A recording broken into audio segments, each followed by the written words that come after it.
you had people in your life that came alongside as well that you could lean on. Tell us about that. And I do want to hear the part about, yes, okay, you understand. Well, what I say it is that growing up, being so young and on my journey, and I do want everybody to know you on a journey. Yes. You know, it's a journey. And on your journey, you're going to go someplace and you can meet up with some people. You can meet up with something. But the one thing I can truly say on my journey, God has always, absolutely had a necessary woman by me. A necessary woman. A necessary woman that was with me, that stood with me, that loved me unconditionally. She didn't, even though she knew I would love the Lord in the church and all like that. But there's a times that, not one friend, I just love her. That was when I was really going through, but being so young, a lot of things I didn't do. So now I'm in the stage where I just like cussing. You sound like my dad.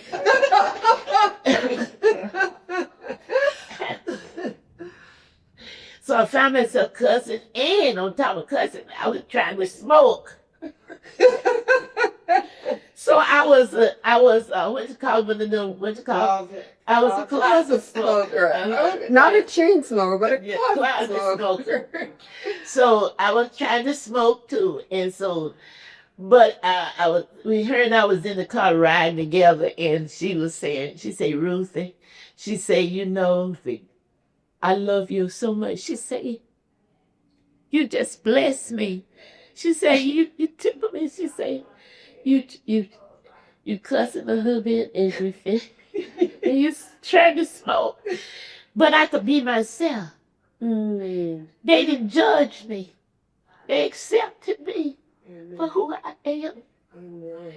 I think because of that, that's why I can walk with women of any caliber. I don't care where you come from. You could be a Ram. You could be whatever. I'll walk with you.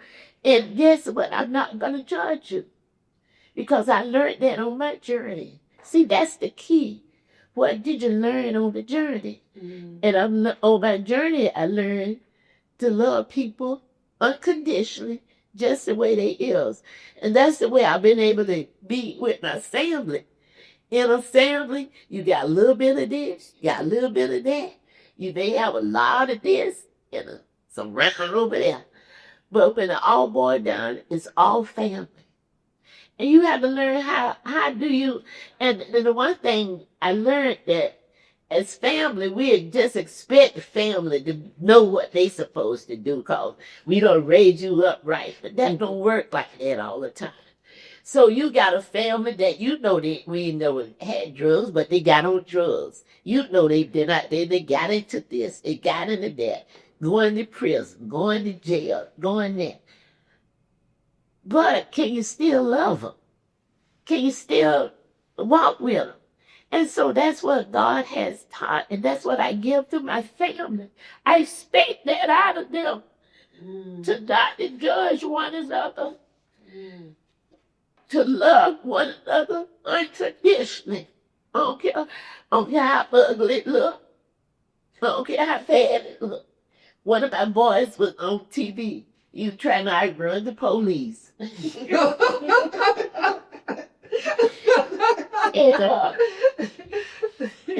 sounds like the Olympics, right? And they the song was ringing. The family was calling. My boys was, Mom, he done did it now. He done did it, Mom. He said, he done did it on TV, Mom. Was trying to run. I said, I don't care what he done did. That's your brother. He came from the same place you did. That's your brother. And I didn't look at it. I didn't want to see it. God told me, say, don't look at it. Because I had to make sure everybody else was going to get through it. See, that's a necessary woman. A woman of wisdom. She ain't going to go in there and say, that rascal, I seen it, no, not one time. I let them know that's your brother. I don't care what he did. That's yours. He come from this family. We're connected. Yes. So unnecessary, being a necessary woman. So that's how I got through. That's what I expect, and that's what I give out. I love people unconditionally. I don't care how you smell. I don't care how you, whatever you're doing. I love you unconditionally because that's what people have done for me.